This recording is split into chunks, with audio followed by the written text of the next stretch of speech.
PM মোদির বিমান ইসরায়েলে নামার ঠিক আগে ভারতে এমন কিছু ঘটে গেছে যাকে নিয়ে থরথরিয়ে কাঁপছে আমাদের প্রতিবেশী পাকিস্তান। কেননা ইতিমধ্যেই ভারত আর ইসরায়েলের মধ্যে মোটামুটি চুক্তি হয়ে গেছে যে ইসরায়েল তাদের পুরো হাতিয়ারের ফ্যাক্টরি উঠিয়ে নিয়ে আসবে ভারতে, যাতে করে একদিকে ভারতের ভেতরে এই সমস্ত তৈরি হবে, অন্যদিকে ভারতীয় ফোর্সেস এটা ব্যবহার করে পাকিস্তানের এয়ারবেস, ক্যাম্প যা পাবে সবটাই উড়িয়ে দেবে। আর সবচেয়ে ইন্টারেস্টিং ব্যাপার হলো এই সমস্ত কিছু হয়েছে পিএম মোদির ইসরায়েলে নামার ঠিক আগে, যেখানে ভারত 1-2 নয় পুরো $8 বিলিয়ন বেশি ইসরায়েলকে দিতে চলেছে, যাকে কাজে লাগিয়ে লিটারেলি পাকিস্তানের কবর খোঁড়া হবে ওদেরই মাটিতে। কিভাবে? তো এই রিপোর্টটা দেখুন, যেখানে খবর আসছে গাজার পর ইসরায়েল যখন ওয়েস্ট ব্যাংক মানে প্যালেস্টাইনের আরেকটা অংশ, যেটাই ম্যাপে আপনারা দেখতে পাচ্ছেন, সেখানে নতুন নিয়মের আওতায় দখল নেওয়ার পরিকল্পনা করছে। ঠিক তার মাঝেই ভারতের পিএম নরেন্দ্র মোদী দ্বিতীয়বারের মতন ইসরায়েলে ছুটে যাচ্ছে। এটা খুবই ইন্টারেস্টিং, কারণ আপনি ভাবুন যে এই মুহূর্তে ইসরায়েল গাজাতে অপারেশন চালাচ্ছে, উপরন্তু ওয়েস্ট ব্যাংকও দখলের পরিকল্পনা করছে, যাকে নিয়ে গোটা মুসলিম বিশ্ব ক্ষেপে রয়েছে, এমনকি ইউরোপের দেশগুলো পর্যন্ত এর বিরুদ্ধে। তার মাঝেই ভারতের পিএম ইসরায়েলে যাচ্ছে। এটা অস্বাভাবিক নয়, কারণ এতে তো মুসলিম বিশ্ব আর বাকি দেশগুলো ভারতের ওপরে রেগে যাওয়ার কথা। এখানে একটা বিরাট বড় খেলা শুরু হয়ে গেছে, এবং এটাই মূল কারণ আমাদের প্রতিবেশী পাকিস্তানের আতঙ্কে। আমি গত 2 বছর ধরে বলে আসছি যে এই মুহূর্তে যতগুলো কনফ্লিক্ট হচ্ছে গোটা বিশ্বে বা আগামী দিনে যেগুলো হবে, সবটাই কিন্তু প্রি প্ল্যান, আর বড় দেশগুলো এতে অ্যালাইন আছে। মানে ভারত, আমেরিকা, রাশিয়া, চায়না সকলেই জানে কি হবে, তাই ওপর যতই এই সমস্ত দেশ একে অন্যের বিরোধ করুক, কিন্তু অ্যাকচুয়ালি সবাই তলায় তলায় এই সমস্ত লড়াই সাপোর্ট দেবে। এক্স্যাক্টলি সেটাই হচ্ছে এই গাজাতে। যতই সকলে ভোটিং দিক ইউএনের বিরুদ্ধে, কিন্তু কেউ এখানে গাজাকে বাঁচাতে আসবে না, এবং সকলেই চাইছে এই যুদ্ধ চলুক।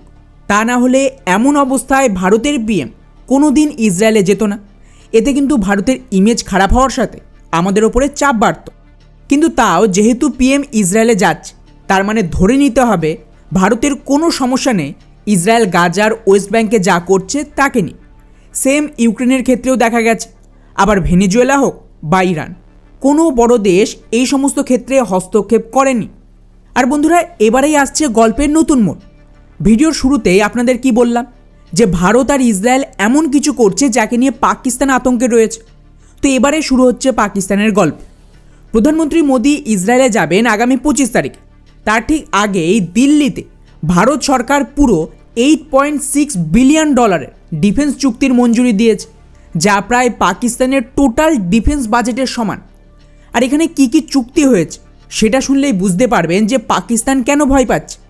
এই চুক্তির আওতায় ভারত ইসরায়েল থেকে 4টে বিশেষ ধরনের মিসাইল কিনবে পাকিস্তানের জন্য স্পেশালি। প্রথমত 1000-এর কাছাকাছি স্পাইস 1000 বম আসবে। এটা সেম টাইপের বম যাকে ভারত ব্যবহার করেছিল বালাকোট অভিযানে এবং অপারেশন সিঁদুরের সময়।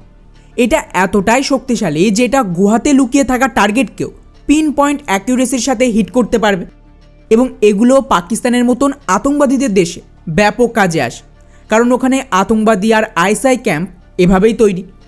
বলা হচ্ছে যে এটাকে ভারতের কল্যাণী ডিফেন্স ইসরায়েলের রাফায়েল ডিফেন্সের সাথে মিলে ভারতেই তৈরির প্ল্যান করছে। এছাড়া ওদিকে লড়া মিসাইলকেও নেওয়া হচ্ছে, যা প্রায় 1.4 টনের একটা মিসাইল। এর বিশেষত্ব হলো এটা এক ধরনের এয়ার লঞ্চড ব্যালিস্টিক মিসাইল, যা শেষ মুহূর্তে হাইপারসনিক স্পিডেও যেতে পারে এবং প্রায় ম্যাক 5-এর স্পিডে যেতে সক্ষম।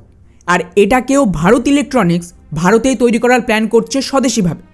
এছাড়াও আইস ব্রেকারের মতন ক্রুজ মিসাইলকেও কেনা হচ্ছে, যা কিন্তু এয়ার লঞ্চ ক্রুজ মিসাইল, অর্থাৎ এই ধরনের ক্ষমতা আপাতত ভারতের কাছে নেই, যা সুখোইয়ের সাথে তেজাসকেও বিশেষ ক্ষমতা দেবে এয়ার স্ট্রাইক করার ক্ষেত্রে। কারণ আপাতত তেজাস ব্রহ্মসকে ব্যবহার করতে পারে না, ওটা খুবই হেভি ক্যাটাগরিতে পড়ে। ব্রহ্মস এনজি আসবে, কিন্তু ততদিনে এটা অসাধারণ কাজ করবে এয়ার স্ট্রাইক করার জন্য, তাও আবার 300 কিলোমিটারের রেঞ্জ। এটাও ভারতেই বিডিএল তৈরি করবে, যার জন্য গত বছরেই এগ্রিমেন্ট হয়ে গেছে, এবং তার সাথেই র্যাম্পেজ মিসাইলও আসছে। ফলে ওভারঅল এই সমস্ত মিসাইল পিওরলি পাকিস্তান সেন্ট্রিক, এবং এগুলো আগামী কনফ্লিক্টে মারাত্মক প্রয়োজন পড়বে। ফলে পিএম মোদির গাজা কনফ্লিক্টের মধ্যেই ইসরায়েলে যাওয়া আর তার আগেই $8.5 বিলিয়ন হাতিয়ার অর্ডার দুটো দিকে ইঙ্গিত দিচ্ছে। প্রথমত, যেটা শুরুতেই বললাম যে কোনো বড় দেশ বা মুসলিম দেশ ইন্টারেস্টেড নয় এই ধরনের কনফ্লিক্টকে থামাতে, এবং ওরা কেবলমাত্র ওপর বয়ান দিয়েই সরে পড়বে। এই জন্যই পিএম মোদি এমন খারাপ অবস্থার মধ্যেও ইসরায়েলে যাচ্ছে, যা পাকিস্তানের জন্য থ্রেট বাড়াচ্ছে যে গাজার ক্ষেত্রে যখন সকলে চুপ এবং ভারতের মতন দেশের প্রধানমন্ত্রী সেখানে যাচ্ছে, এমন অবস্থায় পাকিস্তানের সেম অ্যাটাক হলেও কোনো বড় দেশ বা মুসলিম দেশ পাকিস্তানকে বাঁচাতে আসবে না। আর দ্বিতীয় ইঙ্গিত হলো, যেমনটা বললাম যে প্রধানমন্ত্রী যাওয়ার আগে এই $8.5 বিলিয়ন ডিলকে মঞ্জুরি দেওয়া হয়েছে, তাও আবার এমন হাতিয়ার যেগুলো পাকিস্তান ভিত্তিক অপারেশনে সবচেয়ে বেশি কাজে লাগে। তার মানে ভারত পুনরায় নিজেদের অস্ত্র ভাণ্ডারকে ভর্তি করছে, যাতে পাকিস্তানের স্ট্রাইকের সম্ভাবনা রয়েছে। কারণ $8.5 বিলিয়ন কেবলমাত্র মিসাইলে ইনভেস্টমেন্ট, তাও আবার ইসরায়েলের সাথে, এটা শুধুমাত্র হাতিয়ারের জন্য নয়, বড় ইসরায়েলের মদতে ভারত ডিপ স্টেটের সাপোর্ট আর আমেরিকাকেও ইনফ্লুয়েন্স করতে চাইছে, এবং এর ফাইনাল চুক্তি ইসরায়েলের মাটিতেই হবে।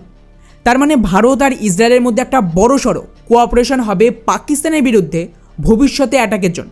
তো স্বাভাবিকভাবে পাকিস্তান এটা খুব ভালোভাবেই জানে, তাই ওদেরও ভয় পাওয়াটা স্বাভাবিক।